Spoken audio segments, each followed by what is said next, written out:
One, I hate the word pension, first of all. I hate it for veterans pension, and I hate it for survivors pension because it alludes to some sort of a retirement, like VA pension. Okay, well, you worked for the VA and now you're getting a pension. No, this is a safety net benefit for low and no income veterans and surviving spouses. So two.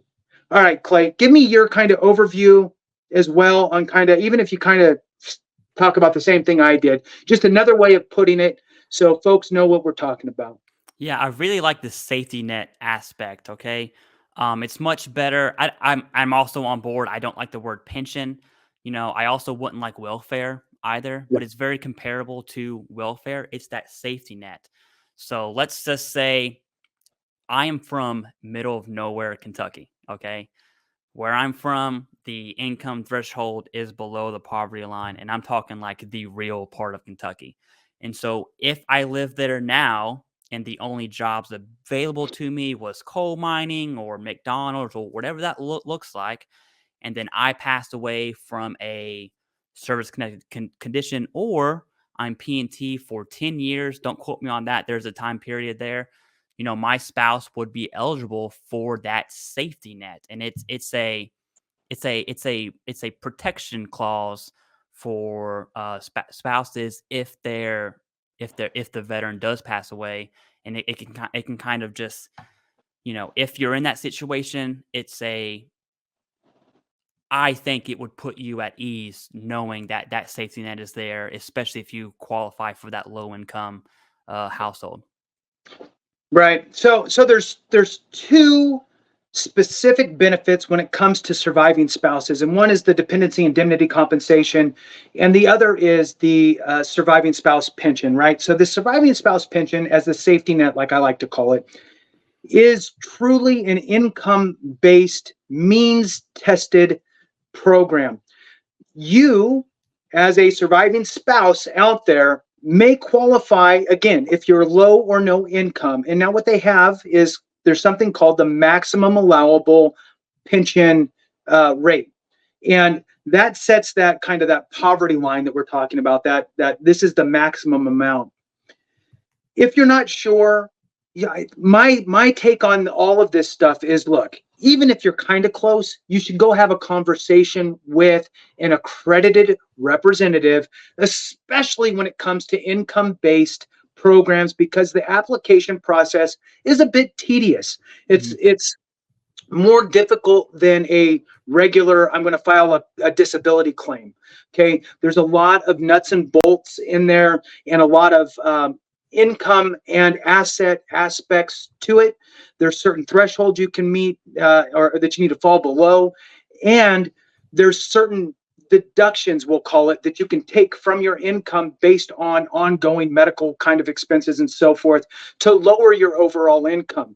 Now, the one important piece to talk about when it comes to surviving spouse pension, or even veteran pension for that matter, is you must, if it's a veteran, you must be a war period veteran. Okay. War period's different than, like, combat veteran, right? You didn't actually need to go serve in a combat zone, a theater of operations, any of that type of stuff, but you had to be in during that time frame. Doesn't matter where you were, you just need to be in. Because as we all know, you get zero kind of call on where you get sent. Mm-hmm. As long as you serve during a war period, you'll qualify. So for the surviving spouse, if the veteran spouse who passed away served during a war period, then that would open up this window as a qualifier for you. Then you're going to look at the income, and you're going to look at your assets to determine where you fall as far as qualifying. And again, there's some adjustments that can be made on your income. And it's important to understand those. And that's why I always throw out, and I already know Clay agrees, having that conversation with an accredited rep who can sit there with you can sit there and have that conversation with somebody who's filled out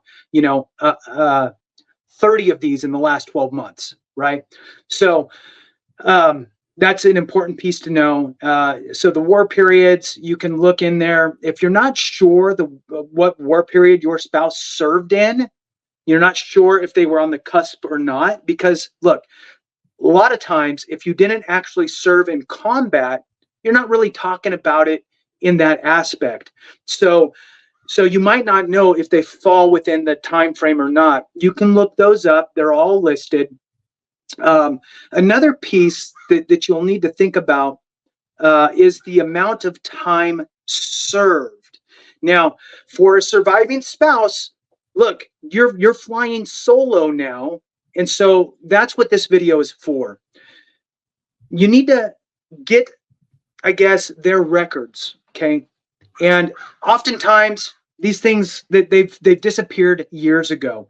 And I will tell you that with the fact that only 30% or less of veterans are actually utilizing VA compensation, and 70% are not, and a lot of those 70% that are not, who knows where their records are.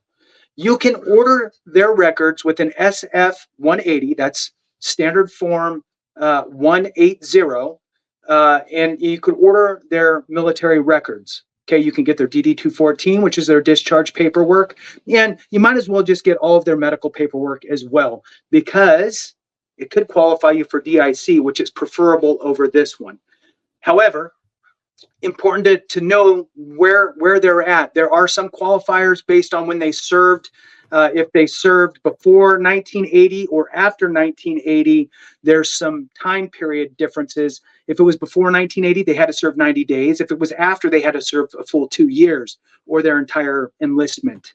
So there's some quirky things with this benefit, and again, that's why it's important that you have that conversation. As far as the dollar amounts are concerned, so the way that it works is your maximum allowable pension rate. Okay, that's the most that you can receive.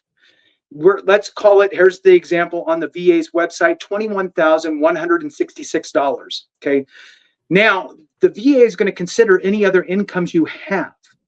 Okay, and whether it's income from a job or Social Security or whatever, and then they're going to deduct down what things you can deduct down of that pay to lower how much you're receiving. Okay, now let's say that your adjusted income is $10,000 a year. What's going to happen is they're going to go, okay, well, your maximum allowable, just to use easy numbers, we'll call it 21,000. Easy numbers, 21,000 is your maximum allowable income, really, is what they're saying. You're already getting 10,000, so that leaves you $11,000 of now VA pension, and they will pay you VA pension broke down on a monthly basis of $900 and something per month. They will pay you that $900 and something a month to take you up to that $21,000 threshold. Now, if you have zero income, you have no Social Security, you have nothing, then it would be $21,000 a year broke down into monthly payments, and they would pay you out that every single month.